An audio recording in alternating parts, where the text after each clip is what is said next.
The air on Mustafar, thick with ash and the stench of sulfur, held an eerie silence.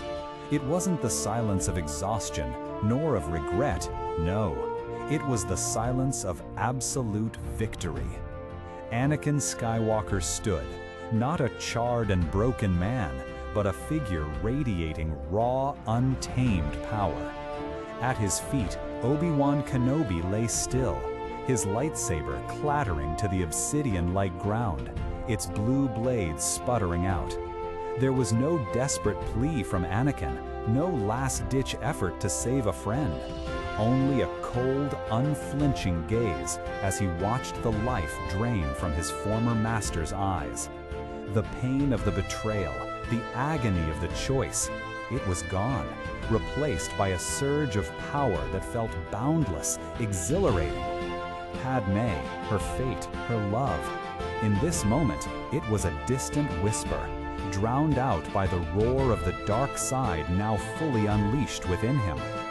This was the what-if scenario, a chilling alternate ending to the Revenge of the Sith video game, where Anakin wins completely, utterly. With the last echo of Obi-Wan's presence fading from his senses, Anakin turned from the fiery landscape, his mind already calculating, planning.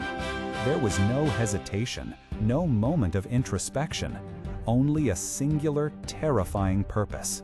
Coruscant called, not as a haven for a broken man, but as a throne room awaiting its true master.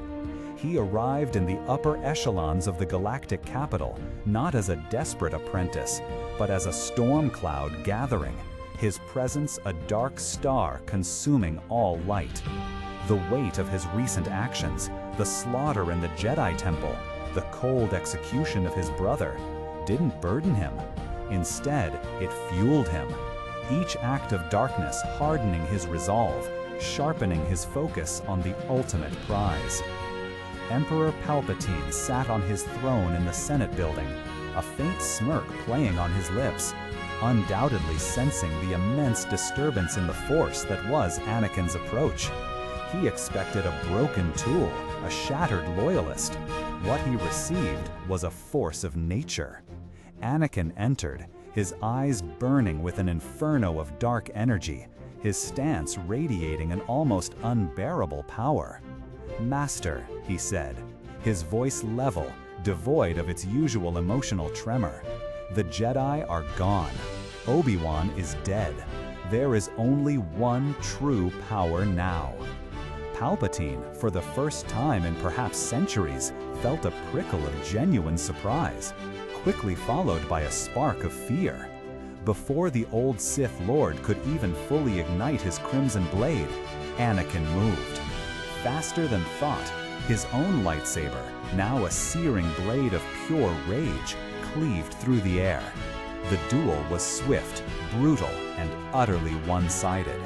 Palpatine, for all his cunning and mastery, found himself facing the Chosen One, not an apprentice he had manipulated, but as the embodiment of the dark side's apex, unhindered, unburdened by weakness. The Force lightning that erupted from Palpatine's fingertips met an impenetrable shield of Anakin's pure dark energy, deflected and absorbed. With a final chilling roar, Anakin plunged his blade deep into Palpatine's chest, silencing the Sith Master forever. The lightsaber deactivated, and a heavy silence descended upon the throne room, broken only by the hum of the city far below. Anakin Skywalker stood over Palpatine's lifeless form, his chest heaving, not from exertion, but from the sheer, overwhelming surge of power that now coursed through his veins. He looked at the ornate, imposing throne, the seat of ultimate power in the galaxy, and there was no hesitation. He sat. This was no Vader, chained by cybernetics and a burning hatred for himself. This was Anakin, whole, unscarred, and utterly consumed by the dark side. The transition was complete. He was Emperor now, not a puppet, not a tool, but the undisputed, absolute master. The galaxy, unknowingly, had a new ruler, one far more terrifying than Palpatine could ever have dreamed. In this chilling timeline, hope truly dies. There are no twins hidden away, no Luke Skywalker to rise against tyranny, no Leia Organa to spark a rebellion. The seeds of the Empire, already planted by Palpatine, now flourish under Anakin's absolute reign. The Force, once a delicate balance, is now utterly dominated by the dark side, its whispers turning into a suffocating scream. The Jedi, thoroughly purged, remain a forgotten myth. The galaxy experiences a long, unending night, bound by the unfathomable power of a Dark Lord who knows no mercy, no conflict, no flicker of the light. It's a thought that lingers, isn't it? This alternate ending to the Revenge of the Sith video game offers a chilling glimpse into the full, terrifying potential of Anakin's power when it is truly untethered. What if his love for Padme, that last fragile tether to the light, had snapped completely before Mustafar, replaced by an unquenchable thirst for domination? What if his lingering connection to Obi-Wan, his pain, his confusion, had simply dissolved into cold, calculated efficiency? This isn't the conflicted Darth Vader we know, a tragic figure forever haunted by his past. This is something far more sinister. The Chosen One, who was meant to bring balance to the Force, instead embracing his dark destiny completely, becoming a force of pure, unadulterated evil. It removes the core tragedy from Anakin's story and replaces it with a stark, terrifying vision of absolute power.